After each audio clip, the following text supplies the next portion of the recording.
Biz özü Көкбел айыл өкмөтүндө ушул жерде туулуп, ушул жерде өсүп, бардыгыбыз эле ата бабабыз жылкы менен кармап, жылкы өстүрүп, жылкы түптөп келатабыз. Biz ушул Долон 2 асыл тукум чарбасын уюштурганыбызга ушул жаш кезибизден бери улантып келатабыз. Ушул 2016-2017 жылдардан каттуу киришип баштадык.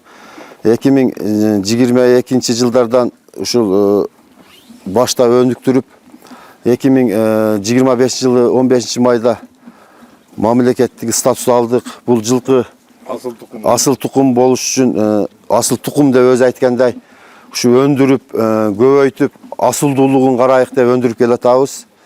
Канча баш менен? Биринчи 64 баш менен ушул жылкыларга табро бастыртып, азыркы күндө 86 башка жетип отурабыз. Кудайга миң карлаш шүгүр. Бул жылкы, бул адамдын канаты дегендей, жылкысыз адам жүрүү кыйыныраак го. Ошон үчүн биз жылкыга көбүрөөк басым басып, жылкыларды өндүрүп келатабыз. Biz uşu основной конизаводдон алдык, байкында пилемхоздордон, байкы жылкы чарбалардан дагы терип алып, ушундай кылып көбөйттүк да. Асыл тукум чарбасын түзөм деген жаран бул бээге дагы, айгыр дагы басым жасаш керек да. Себеби экөөнүн тең таза кандуу кыргыз жылкысына басым жасадык биз мисалда. Бир ошондой кылып жылкынын дагы bir кубаттуу жылкы болот экен да, бул кыргыз жылкысычы. Ошагына көбүрөөк басым жасаса жакшы болот. Бул бээлер азыркы күндө мына ушул сиздер көрүп турган 50дей туар бээ. Булар кыргыз жылкылары.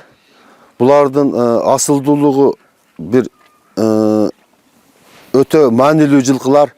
Булар төл бергенде, биздин тоолуу шартта жүргөнгө жайытка ыңгайлаштырылган жылкылар. Буларды биринчи алып баштаган жагыбыз мүмкүнчүлүк болушунча бир таза кандуу жылкыларды тергенбиз. Анан биздин основной Көкбел айыл өкмөтүндө номер 44 жылкы завод болуп, союз таркап бузулуп, сатыла башталганда ал жактан алганбыз. Ошентип ушуларды көбөйтүп, ушу даражага жетип отурабыз. Ургач, бир экөө эркек.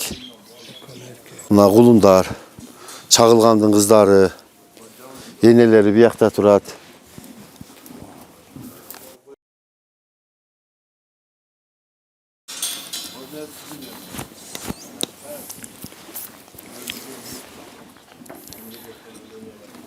Мына байкы ичкерде турган Акжолтойдун карындашы болот. Кыздары, карындашы. Бир тууган карындашы болот. Мына чагылгандын кыздары да. Аким ака. Чагылгандыкы, кара куштуку бар. Ушул бөлмөдө турган кара куш деген жаңы кыргыз жылкысынан бул кара куш деген ат жаңы кыргыз жылкысынан бул кара куш деп ат койгонумун себеби бул куштай жүгүрөт. Өтө чыйрак, суукка, ысыкка чыдамкай жылкы болот. Буларды жазда үйүргө коюп, кыш мезгилинде улакка чапсаң дагы жүгүрөт. Себеби булардын путтары кыргыз жылкысынын туяктары өтө калың, кубаттуу жылкылар да. Булар өтө кыйын жылкылар болот экен. Үйүргө дагы, улакка дагы өтө сонун жылкылар экен. Бул жерде чагылган деген айгырым бар. Бул дагы ошол жаңы кыргыз жылкысынан. Бул чагылган деген буга ат койгонумун себеби бул чагылгандай.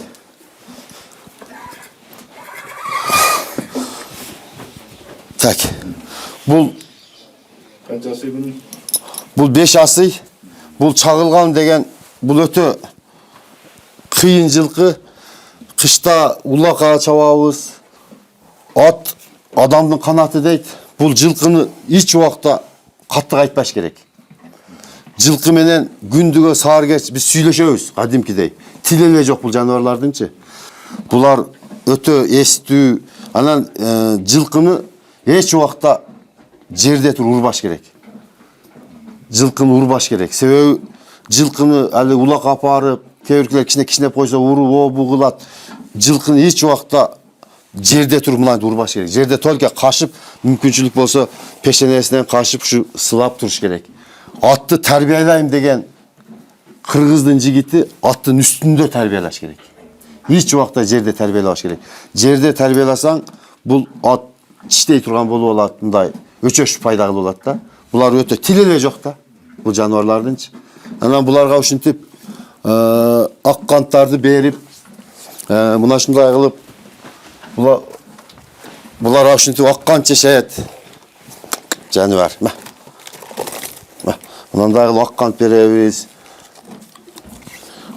Мындай кылып ак кант берип турабыз. Бул дагы витамин да жылкыгачы. Муну өз убагында сугарыш керек, өз убагында оз салыш керек, өз убагында жемин бериш керек. Баладай эле караш керек да жылкынычы.